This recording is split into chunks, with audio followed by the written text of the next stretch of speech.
Bonjour, nous sommes le vendredi 12 juin 2015. Si vous allez sur le blog, et vous êtes sur le blog probablement, vous verrez que j'ai lancé une sorte d'appel de soutien à la Grèce.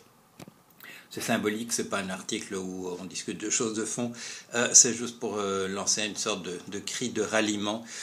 Parce que nos dirigeants, les gens qui agissent en notre nom prétendument, sont en train de mettre la pression sur la Grèce. La Grèce met aussi un peu la pression sur eux, mais il est important que nous montrions, que nous fassions la preuve de notre soutien. Il y a quelques jours, je me retrouvais avec Bernard Stiegler, Philippe Aigrin, Sophie Vanish était intervenue de la salle dans une manifestation. Nous essayons d'organiser un petit peu quelque chose autour du soutien à l'égard de la Grèce. La semaine prochaine, c'est jeudi, j'ai un débat, cette fois-ci seul avec Sophie Vanish. Ce n'est pas spécifiquement sur la Grèce, mais on en parlera certainement. Par ailleurs, je continue à travailler sur ce nouveau livre auquel je travaille, dont je peux vous dire le titre maintenant, puisqu'il a été arrêté, il est dans les contrats des éditeurs. Ça paraîtra chez Fayard et ça s'appelle Le dernier qui s'en va éteint la lumière. Et vous l'avez compris, c'est sur l'extinction de l'espèce. J'ai déjà un livre avec Maclès sur la survie de l'espèce. Cette fois-ci, on parlera directement de l'extinction. Alors il paraît ces jours-ci, c'est un livre de Pablo Servigne et Raphaël Stevens, ça paraît au Seuil, et ça s'appelle, je ne sais plus exactement, mais c'est sur l'effondrement des civilisations. Petit cours, si j'ai mon souvenir, de collapsologie. Et c'est un livre qui détaille les phases de l'effondrement, les exemples historiques, fait une analyse non seulement sur les choses qui s'effondrent dans le monde dans lequel nous trouvons, et essaie de documenter aussi pourquoi nous répondons si mollement. Alors c'est le même sujet, si vous voulez, que le livre que je suis en train d'écrire, mais moi je ne vais pas m'occuper de faire un recensement comme ils le font des choses qui s'effondrent. J'aurai un très grand plaisir, au lieu de faire la recherche que j'étais en train de faire patiemment, de renvoyer à leur livre, sans doute essentiellement sur le sujet même des choses qui s'effondrent du point de vue environnemental. Alors, qu'est-ce que j'allais encore dire? Oui, sur le plan d'un aspect bien particulier, qui est cette machine à concentrer la richesse, que je situe depuis que j'ai écrit des bouquins sur la crise, depuis mon bouquin de 2007. Donc je fais de la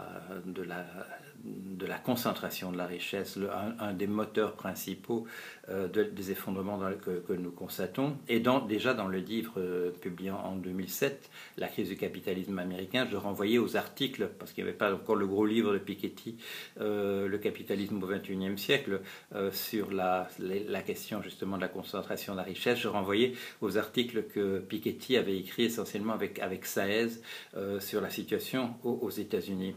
Alors là, donc, voilà, l'information, elle se trouve en grande partie dans le livre de Piketty, Le capitalisme au XXIe siècle.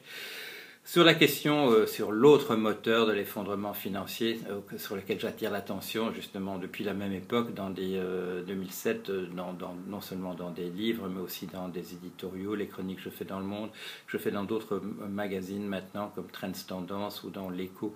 En Belgique, j'attire l'attention sur un aspect supplémentaire qui est la spéculation, le rôle joué par la spéculation dans l'effondrement qui est en train d'avoir lieu.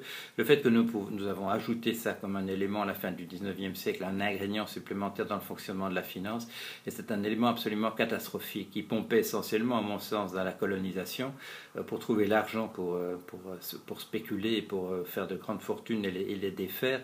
Nous ne pouvons absolument plus nous permettre ça, il faut absolument interdire ça. Et là, je n'ai pas encore vu le livre, mais il y a un livre de Michel Rocard, donc quand il résume le propos de ce livre, met l'accent aussi sur la nécessité d'interdire la spéculation.